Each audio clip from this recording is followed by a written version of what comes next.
evening, everyone. We have a nice Friday evening here in Germany in our studio of Black Forest Games, and we will show you tonight our first project, Giana, and now Giana Sisters Twisted Dreams live show. We have some nice information for you. We have some of our team who will tell you lots of crazy stuff and show you some new things you haven't seen before. So enjoy the show and have a good time. Thanks.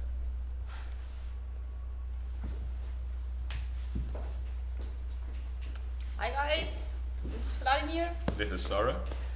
And over there is Schmitty. He will be answering questions later on.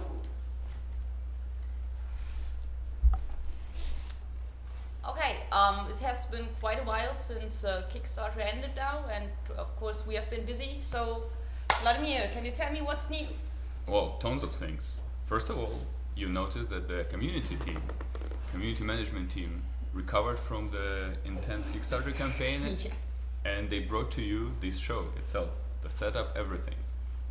And the biggest achievement of the last week was the trailer. Obviously, many of you seen it already. For those who don't, we're posting it right now in the chat. I hope you will get it. And the keen eye will notice that there are many new elements in this trailer. Yes. And I want to stop on the ones which were brought to us by the Kickstarter campaign itself. So the first one would be the fan. Fan is a classic element of any platformer, and you know that our cute girl can twirl down, but fan allows her to twirl upwards. And unlike some other air control elements in our game, you remain in full control, you can keep dash, you can twist, and it's all about the momentum, it's all about movement. It's some passages create a racing game momentum to itself, and you see that sometimes level designers go a little bit crazy with fan usage. Yeah, because the thing is you can control while you're on the fan, and due to the twirl, if you get upwards or downwards, if you stop twirling, and so you have to maneuver through different passages where as Vladimir said, went a bit Anyways, wild. guys, every time if you're a backer and you're running past the fan, know that there is a bit of you inside it. So we make it happen together. It was planned from the very beginning, but only Kickstarter campaign enabled it at the very end. So, second enemy is a special guest, Knight Armor and Skeleton Owl. So in one world it's a projectile thrower, static, you can move, and in another world it's a charging knight. You see that you can move static owl, so you have to turn it into the knight, but then the knight is pretty dangerous because it's agile, it rushes towards you, you have to avoid him. All in all, within the story, Giana passes through several castles on her way, and we wanted to have this enemy in the castle, and again, thanks to the campaign, we make it happen. And you notice that it has a little bit of Castlevania-ish flair in it, and even the way the bones are resurrecting back into the enemy. Just Castlevania is one of my favorite games of all times, so that was one of the many inspirations. Then finally in the trailer you've heard the new music, and yes, this is a new track by Machine Supremacy and Chris, both in the beta version, so don't get used to it, it will be even better in the final game, but I hope you enjoy just the new tunes. Yeah, I did. So do I. Yes. And more to the, many of you were asking about what about the stretch goal, because we made a lot of money, we haven't done the stretch goal, and yet the campaign enthusiasm, the whole adrenaline rush surrounding the Kickstarter enabled our artists and level designers. They were spent weekends and long hours, and right now we, out of our small and humble prototype with which we entered the Kickstarter campaign, now we have a full game with how many levels? Well, 20 plus. 20 plus levels. And yeah, you will all gonna get them because we will just all into this game, and we wanted to make more and more stuff. And thanks again for just allowing us to do so. You can see these levels here. Yes. And in the trailer itself. So, and last but not least, David Zalman, whom you know by Kickstarter campaign, who was the voice of the team, and he's answering your questions. He's getting through the backer survey. He's putting it in a one gigantic Excel table. He's answering your questions. We were not expecting that many questions, to be honest, so that's why maybe it sometimes takes a while for David to come back to you. But if you have urgent questions, write your message directly to backers@bfggames.biz, and these questions will be served first. Otherwise, just be patient and David will come back to you at some point. So we already start producing the rewards and materials for the backer rewards to be sent out. So no worries, all the rewards will reach you, and David is at hard work day and night going through the backers' requests. Yes. That was it from my side for this week, and I hope you enjoyed a bit of the news. Yeah, and since we wanted to answer questions, we made this survey for questions of yours, and we would answer them now. And for this, Schmitty is here, so go for it, Schmitty. Yeah, hi everyone. So, I will answer some of the questions we gathered on our forums and gained per mail. Later on, I will answer some questions taken from the live chat, if the technology is with us. So, let's get started. First question is from Martin van Riehen. I hope I got this name right, Martin van Riehen. What was the history of the team behind the original Giana Sisters on C64 and Amiga-like? By this question, I mean, Armin Gessert was clearly the coder of the game, but did he really program the complete platform engine on his own for both ports of Giana Sisters back then, or did some other people help out too? Also, was Chris Hülsbeck involved in the original from the beginning, or just later on, when the game was finished except for the music? So, let's get started with the history of Giana Sisters. So, actually, it began all with Mark A. Ulrich, who was at that point the CEO of Rainbow Arts, who at one day came with a Nintendo Entertainment System to the company and showed Armin Gessert Super Mario Bros., the original from the Nintendo Entertainment System. And Ulrich said, well, wouldn't it be awesome to have such a game on the C64 as well? And yeah, so the idea was born to bring the great Giana Sisters to life. And a small team was founded with Mark A. Ulrich as the producer, Armin Gessert as programmer, Chris Hülsbeck for music and sound, and Manfred Trenz for art. To the port versions of the game for Amiga and Atari, there was Thomas Herzler involved, which is one of the founders of Blue Byte, which became one of the founders of Blue Byte later on. So, second question for Martin. What I want to know is whether Giana Sisters, the original, was developed in a bad room, like so many games back then, or was it already a real company behind it? And if not, when did Spellbound actually start as a real company, and was that possible because of Giana Sisters alone? So, first of all, Armin Gessert back then was an employee of Rainbow Arts, so they had a small office where they could work in. Now I lost track of my own thoughts. I'm sorry about that. Let's start again. So, worked in a small office. Rainbow Arts was the publisher for that game, so they pretty much worked for that company at that time. And the founding of Spellbound Entertainment back then was completely unrelated from Giana Sisters. It happened several years later when Armin Gessert decided to go independent and build up his own company. So, I hope this solved this question. Let's go for the last question from Martin. Has the Facebook app version of Giana Sisters anything to do with the members of BFG Spellbound? It seems their news updates are completely unrelated to any of Project Giana's updates. Truth about this is, BFG holds the rights on Giana Sisters there, but the idea and the development game came completely from PlayU. PlayU back in the time approached Spellbound and said, we really want to do this game. How about let's make this Giana Sisters game happen? And we said, yes, okay, let's do this. So that's the story about that. So we're not related in the idea or the production, but we're the name giver. So, next question is from Marco Benke from Hamburg, Germany. My question is, will Giana be available for Ouya? So, yeah, we promised if we reach our $300,000 stretch goal, then we would certainly go for Ouya. Well, we didn't. So it is not our top priority now to release on Ouya. However, we are right now in the process of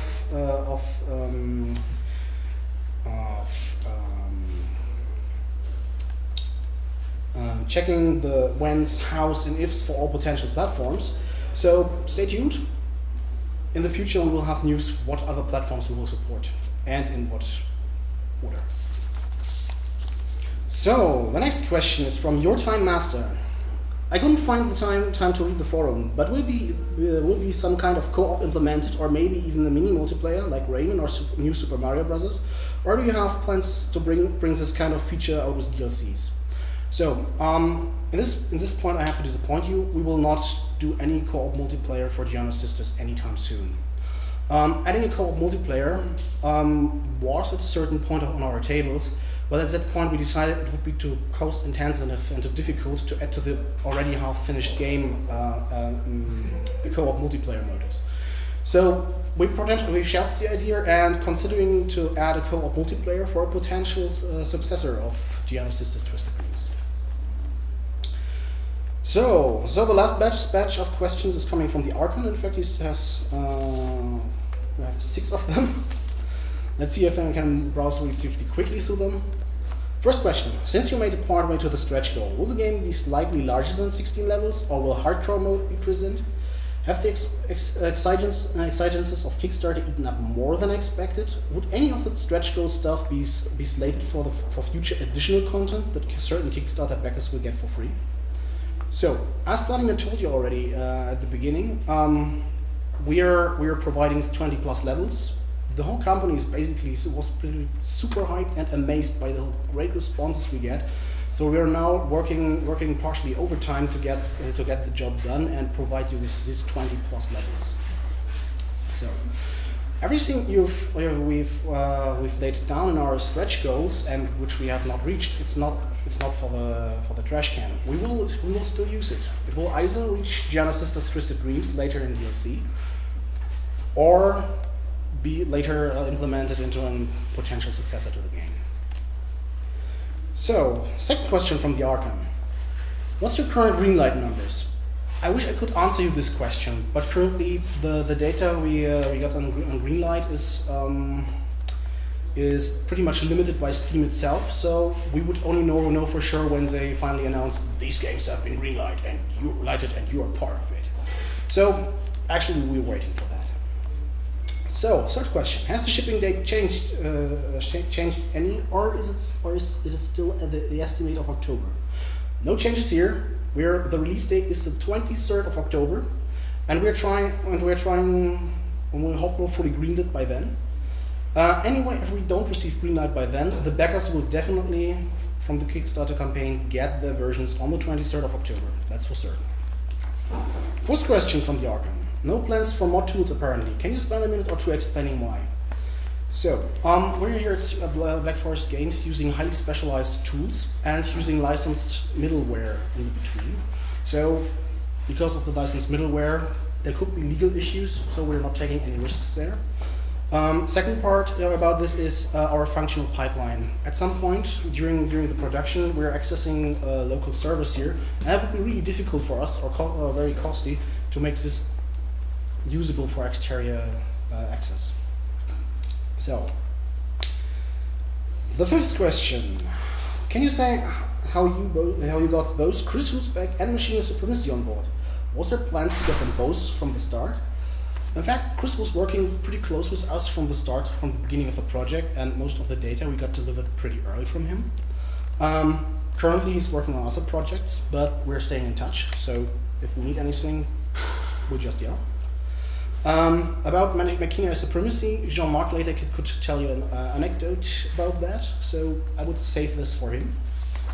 And finally, coming to the last question, what was the Kickstarter experience like? Any opinion overall would be welcome, but I'm most curious about that spot there in the middle there, where it didn't, sorry, my voice is not good at the moment. So let's do the sentence again.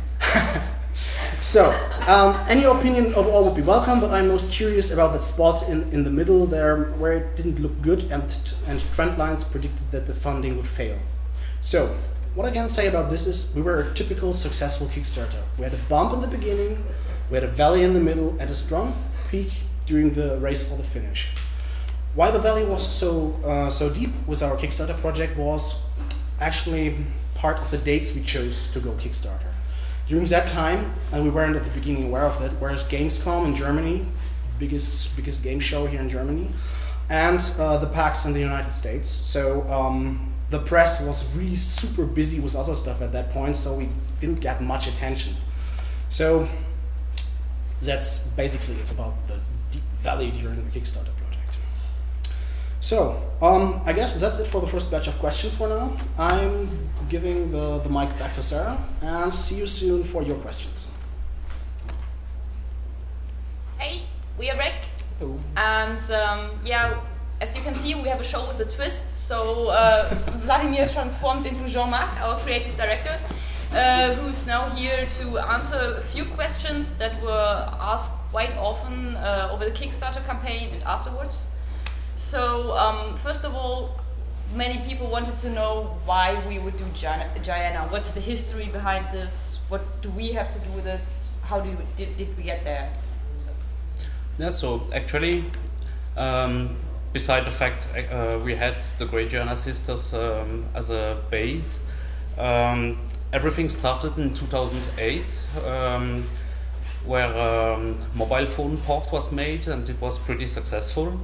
So at this point we figured out that there is still a nice fan base, and we also saw that Nintendo wasn't reacting badly on that. So in 2009 Armin Gessert started to initiate the DS version, which was actually a good way to check out if Nintendo really has a problem already with the game or not. So it was greenlighted, and at some point, yes, it was a really nice information for us to know that Giana can move on and go to the next step. So for us, that was a clear message that it's time to do another Giana. Okay, and now if you compare Giana Sisters, Twisted Dreams, it's quite different to the original. So how did we get there? How did you get there to the twist and the whole new stuff we have in this game? Yeah, so from this information that we will do a new Giana, the question was what to do next with it. So we didn't want to just do another clone or jump and run classic one. So the idea basically was to check out what is really defining about Giana. To me, it was really this transformation between cute and punk. Sorry. Yeah, so transformation. So yeah, to me it was important to emphasize on that point. So the idea of my question was what could be the next step, and I figured out that maybe it would be a nice idea to transform the whole scenery and the monsters, everything around Giana. And as we had already some research done in the morphing technology, it was a pretty nice match. So from here, with the morphing, we made some tests, it was working out, and it was a really good base to move on with this twist. Okay, and what impacts will this twist have on the whole game? So what gameplay did evolve from that? Yeah, so at the beginning this twist was more or less a visual input about this vision of the morphing world, everything. But the next step for us was to find out what impact that will have on the gameplay. So we made lots of iterations, starting with the idea of doing lots of puzzles where you have to twist to solve it, which would have led in a more slow-paced game where you stop and think and move on. The other option was to do it more fast-paced, more actiony. And here comes the anecdote with Schmitty. I remember one day he came to my place with a soundtrack and asked me to listen to it. Actually, it was the Machine Supremacy version of the Giana tune, and it was really mind-blowing. So that was very inspiring at this point. I asked him if it may be possible to have this original track and the metal track in the game and being able to twist between them. And he said, yes, well, I will try. And yes, it was really Was so awesome! that was a milestone at some point. So from here we had this metal track, and I think it was really inspiring, and that was also one of the reasons why we have made the way to more action, more fast-paced. It was just fitting to this soundtrack, so it was a natural choice. So we have still puzzle elements into the game, but we reduced it and focused much more on the action game. Well, thanks very much for all the answers. You're welcome. Bye. I have a short question. Did you get everything for the next question session? You got it. Okay, so we're going back to Schmitty. Yeah, hello again. So, some voices whispered into my ears that I'm talking way too fast because maybe I'm nervous, so I'm talking a bit slower now. Okay, for you guys out there, you can still live ask questions in the live chat. Please do so. I have 3 questions here. I will answer them as good as I can for now. But if you can provide me with more, my secret fairy in the background will give me my little question postals, and I can hopefully answer your questions. So, first question. Someone on the live chat asked, Loca in Brazilian or Brazilian Portuguese? Well, currently we have only plans for English, French, Italian, German, and Spanish languages. But let's see if the demand is there. We can look into the issue and see if we can get a decent Portuguese localization. So, next question. Launch on Good Old Games. Will we launch on Good Old Games? The answer on this is definitely yes. We will launch there, and you can get the game there. So, what else do we have here? So, there was a question popping up if the live stream is recorded or not. Yes, absolutely. We're recording this live stream for you, and we may make it available for download for you or for streaming later. So we will post probably a link into our forum, and then you can click there. Also, we will include the whole streaming sessions we will have every Friday from now to the release date in our making of. So this will be produced soonish. And now I'm waiting on little postals from my fairy. Where's my fairy? Sarah, Maybe it's tell me. because your fairy is a pony. Not well. Tell this again to Elena, and I guess. Sorry, I thought it was David. Awesome, really. So. I'm sorry. This actually is a question for which appeared from our first live stream we had with our backers at the end of our Kickstarter campaign. Will be Maria in the game? So now for everyone out there and for our backers, yes, Maria is back and she will be included in the game. In which form, I won't tell you. You have to find out yourself. But she's there, definitely. So, this was rather fast again. Why am I talking so fast here? Maybe I should move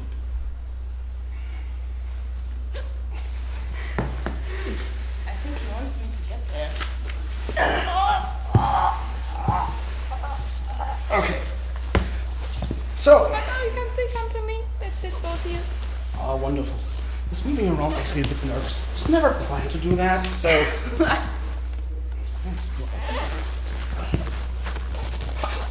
Okay, I guess you can see me clearly now. Give me more questions.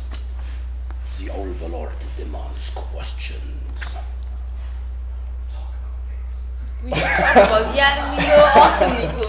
We Perfect. just got the advice to talk about things, so yeah, let's talk. So actually, this is now the part where everything goes downward. And we have to improvise, that's the problem. Exactly.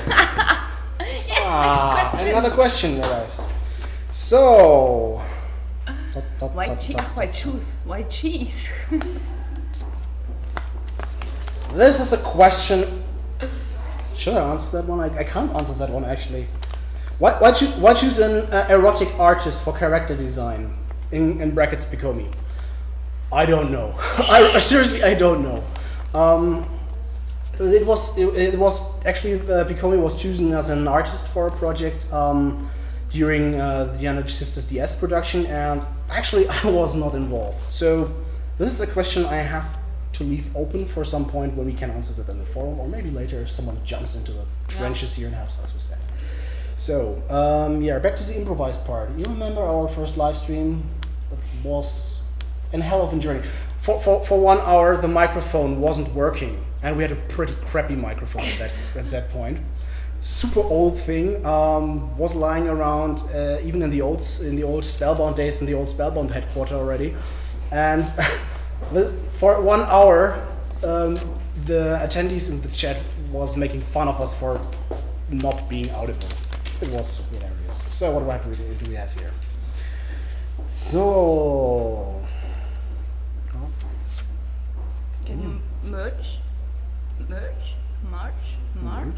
Merch in the future, yeah.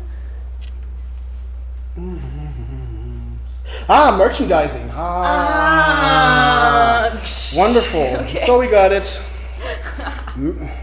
A riddle has been solved. So next question is: will there be merchandising? I hope the merch is short for merchandising in the future. Yeah, I guess otherwise David will come. Yes, sometime in the future.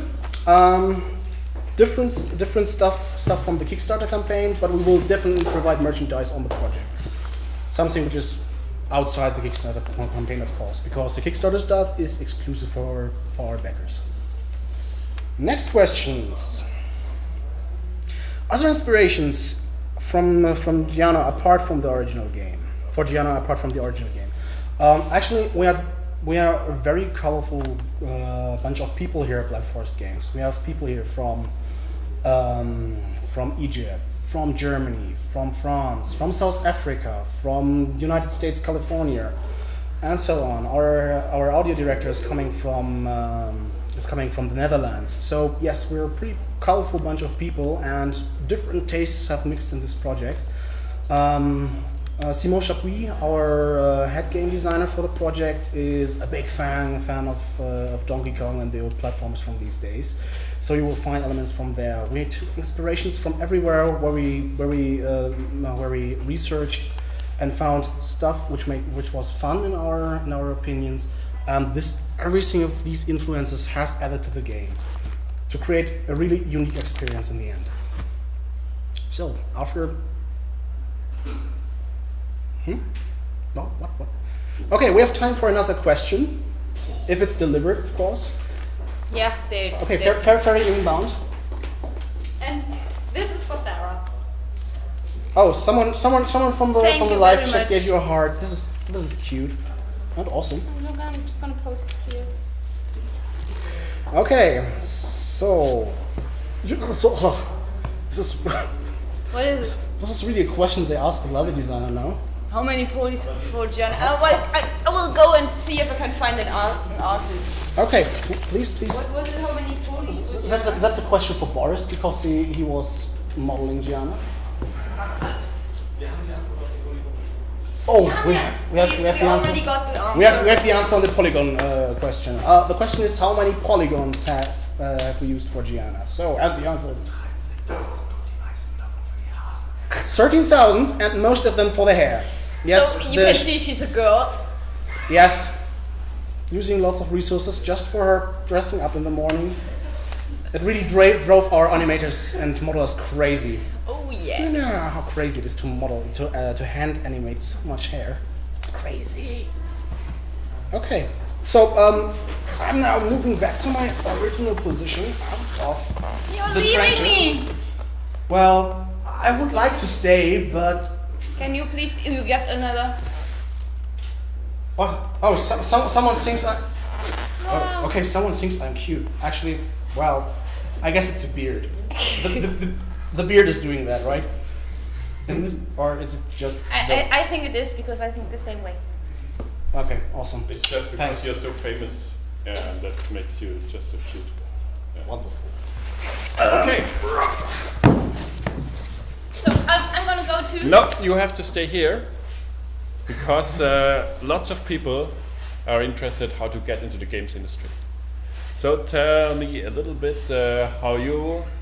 How I got into games industry. yes. Okay. First of all, how you even had the idea to get into games. Okay. Well, I love games since I was like 4 or something like this, and when I was about 15 or 16, I started to play online role-playing games, and well, Which ones you started? Neverwinter Nights I played, and yeah, the server on which I played had was fan based, so we did a lot of modding there, and yeah, well, I always loved that, but I never thought I could do this on a professional basis, so I just did it for modding stuff. And then I did a trainee for nursing, so I did a normal job, and I just talked to some guy that I knew from So school. you did training for nursing, so really a trained nurse? Yeah, exactly. So Good to know. yeah, maybe not. Well, anyway, and I just talked to some guy with whom I was at school and told him, well, yeah, well, I like my job, but actually I would really love to do something with games because I'm modding all the time in my free time, and this would be totally awesome. And he just said, yeah, well, you know that you can study it, right? And I was like, well, I can really, and yeah, and then he linked me to some school where you can study this, and yeah, well, I did this like after my training for the nursery was done. And well, I did this for a year, and then I applied at the company of Spellbound, which is now Black Forest Games, and well, yeah, here I am. Yeah, cool. So where you studied the game? At Games Academy. It's a school for developing games in Germany. In Berlin? Right. In and Berlin, then okay. in Frankfurt am I too. So you were in Berlin and in Frankfurt? No, I was in Berlin, but you could also study it at Yeah. Frankfurt if you would like to. And why you chose this cool studio in south of Germany instead of going to Big Point, Gameforge, whatever? Yeah, well, that's.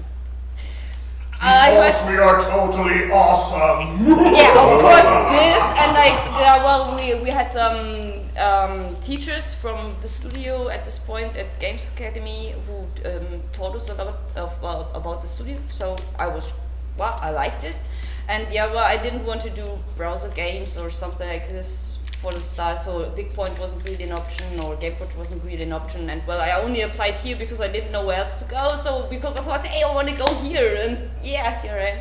So nice. Yes. How was your first day in a game studio? Oh, it was funny actually, because I came here and I was okay. Everybody told me it will be totally fun and it will be awesome and it will be exactly as you can imagine it. And yeah, I was like, okay, let's see if this really is like this. And I came into the studio and we were in the former office in Kiel, and it was really like, okay, I came into the office and I saw just PCs everywhere and nuts everywhere and geeks everywhere, and it was just funny from the start. So this was very cool. And when you actually started working? Instead of having just fun? Well, working is fun, so. Yeah, cool. No, well, but well, actually, right from the start. So I was introduced into the project that we did right there, and well, the former level designer who introduced me to all the people taught me how we did stuff here with the project management and the meetings that we have every day. And then, well, he just told me, okay, now let's see what we're doing, and I got used to the project, and then I started like working right away. So what is, from your point of view, the culture in the studio? It's really open-minded. It's totally cool. So Really, come here. yeah, come here, Come come here and do the dance that you just did there. Yeah, to do No, the no. Come here and dance. do the dance, please. No dances, no dances. So, No Come here. dances. No. again the question, what do you think from your point of view is culture in the studio? I Yeah, don't. so you can do it together. Yay! Should we bring Yeah, up pretty much. I could tell you now anecdotes of different chats we had, or well, let's say this laughter you heard before, that was me actually. It's one of my hobbies when I'm out of ideas to just walk up here and down and occasionally laugh like a mad scientist. So yeah, if you ever get an email by me, there is this little anecdote always displayed. Yeah. Yeah, so I understand it's lots of fun, but from being part of a game development, bringing in your ideas or talking with others, and this creative process, is there something like there is Jean-Marc saying, okay, that's my vision, do that, do that, do that, or is it more like, okay, there are some older people, you listen to them and then you do your stuff, or how is this working? I would say it's much more free, especially now with Giana. It was really cool because we didn't have the restrictions that you normally have when you're working for a publisher, so we could basically just really do what we wanted to do, and we were, especially in level design, we were pretty free. So we had like Schwitty did the overall design of how the levels should look, and told us level designers, okay, I imagine the level to Where's be the like. shoot button? I want to shoot sticker. Yes.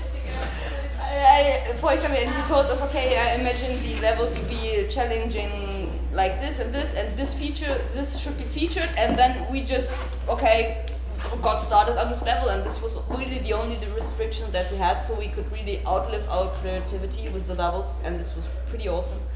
And in the end, we gave the levels to our project owners, so Schwitty and Boris, and they tested them, gave us feedback, and we worked on that feedback. So this was really good to just outlive what we wanted to do. And so I guess especially this is part why we overdid things in the end, because we have just heart in this game and we love it all. Really. Yeah, absolutely. We really got on an let's say the design killing spree pretty much. We really went over the top, and our artists, the poor guys, had to dress it all up so the levels got bigger and bigger in the end, and they were like, oh, we can't do it. And in the end, after the Kickstarter project was, I think after the Kickstarter campaign was at the end, everyone was so motivated that they said, okay, let's do this. We can do it. We will do it. We must do it.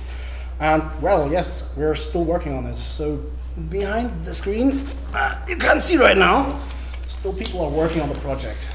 And will the whole weekend, unfortunately, which that should not be part of standard game development, but sometimes really there is this crunch time, and this is also a risk if you're working in the games industry. And as a manager, you try to stop people from working all the weekend. Of course, it's fun, yeah, and you love it, but still there you have always told the balance. It's clear. We're not telling jokes from the beginning of the day to the end. We're doing serious work here. Well, I can't say this with a straight face. The work is fun, but it is a share we have to. And you should always take care of your private life, even if it's so great fun.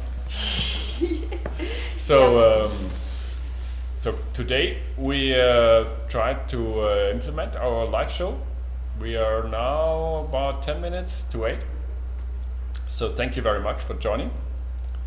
It was a pleasure to show you some stuff. Please tell me the next time before you do this. No, that's improvised. You need to just hide somewhere. Okay, so stay tuned. Do we have to? I just have to tell Elena, please come here, because I'm not here next week. So Elena will be here. Come here. Elena will be here for you next week. Schmitty will be there, I think. Of course. Adrian will be there. No, Andreas will be there. Andreas will be there, and Vladimir will be there for the news, I guess. And we will have one additional special guest from the team for you then.